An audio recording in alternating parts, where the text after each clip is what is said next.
What's going on, Cover Killer Nation? It's time for another album review, and this is the 11th album from this band. They've been going at this for quite some time, since the 1990s. We're talking about Amorphis with their album Circle, which is released here in 2013. In fact, it's just been released. The American release date is supposed to be for Tuesday, which is tomorrow as of the date of this recording. However, it may be available now if you are not in the States, so definitely check this one out. 11 albums in, and Amorphis has certainly had one hell of a history to them. There have been really, as I've mentioned in previous videos for this band, 3 different eras of Amorphis, and we're kind of continuing on with this new era of the band that has been taking place since around 2005, 2006, with the introduction of their new singer.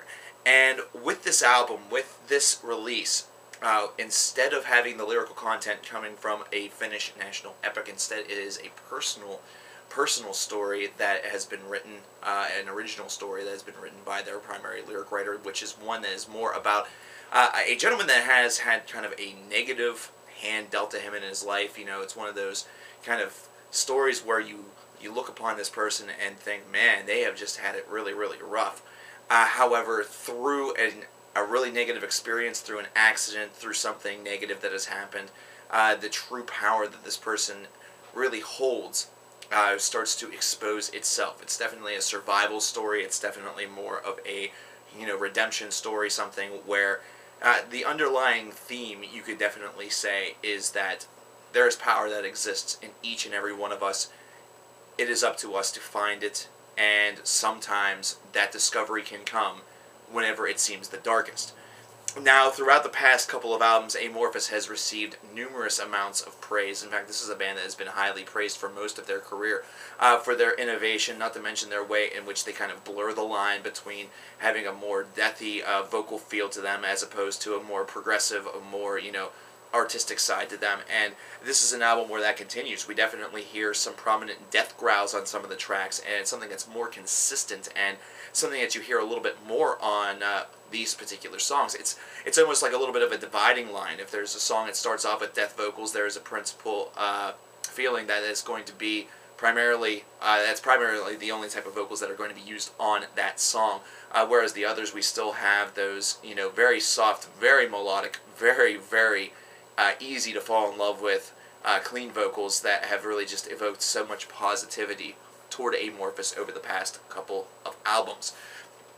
Now with this release, I really enjoy the fact that they have kind of branched out a little bit and kind of opted to write their own story. I think that actually gives this album a little bit of a stamp of uniqueness compared to the others, because musically, they have basically remained consistent on the same flow that they've been doing for the past couple of albums. Now for some people, they might find that to be a little bit annoying or a little bit kind of samey, to kind of, really dumb down the wordplay there. It's one of those things where they've hit that plateau and it feels like they are taking advantage of that fact and simply rehashing the rehash. However, there's something about Amorphis' sound, there's something about the way in which they are able to craft their music that just kind of really gives it a constant, unique feel and a constant new vibe to it. It always seems like whenever you hear a new Amorphis album, you just find a couple of tracks off of it that you really, really enjoy and you revisit often.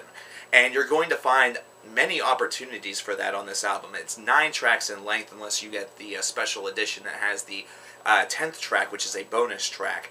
However, this has a lot of great moments on it. You can definitely feel the emotions that are taking place throughout this entire story. Now, it's not going to be like a progressive metal concept album where they try to evoke the emotion through the way in which words are sung. It's not in the tone of voice. It is instead just in the way in which the music behind it is crafted. It's done in Amorphis' signature style. However, there's minor tweaks, minor changes. It can be something just as simplistic as the tonal quality, or something just as simplistic as how quick or how slow a track is. That kind of showcases that emotion, that feeling, and it is a very gratifying experience. It's a very gratifying album that gives back to you a lot. These guys, Amorphis, have really, really hit a high point. I mean, they are doing very solidly as a band right now. These are albums that maybe will not necessarily step out of the gate and out of the box and necessarily floor you with what they're able to accomplish. Instead, these are albums that have that feeling of trademark, consistency to them. They have that feeling of absolute good. Basically, you can approach each one of these albums with very, very little fear, knowing that there's a excellent chance, a very high percentage chance that they are going to deliver.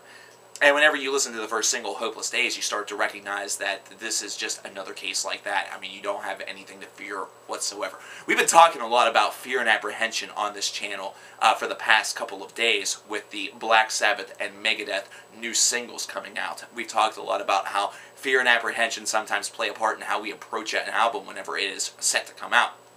However, the response to Hopeless Days had been extremely, extremely positive. If you check on YouTube, there is an official video for it that has, I believe, at this point, as of posting today, upwards to 183,000 hits. And that is definitely a thumbs up to the guys.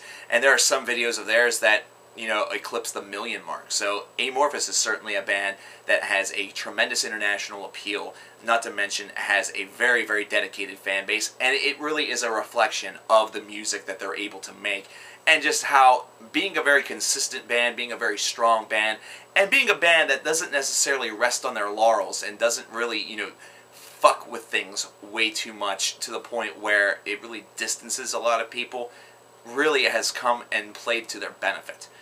This is an album that I would certainly deliver 4 stars to. I would definitely give it a solid 8.25 out of 10. The experience is one where 9 tracks may not seem like a lot, however, a lot is definitely presented within those tracks. You don't want to feel bogged down by an album where a band just has 15 tracks for the sake of it and somewhere in there gets lost in their own creative process. This is one that definitely feels consistent. The story feels as though it has a beginning, a body, and a conclusion point. The music executes this vibrantly and very nicely. I just feel that this is really, they capitalized and optimized everything that they needed to, and they didn't try to become over-excessive, over-indulgent, or too big on their own idea. They were able to put it right where they needed it for this album. So ladies and gentlemen, have you guys heard the new Amorphis? What do you guys think of it? Tell me in the comments. And of course, as always, Cover Killer Nation, what are some things that maybe I should review next that are coming out? Tell me. I won't.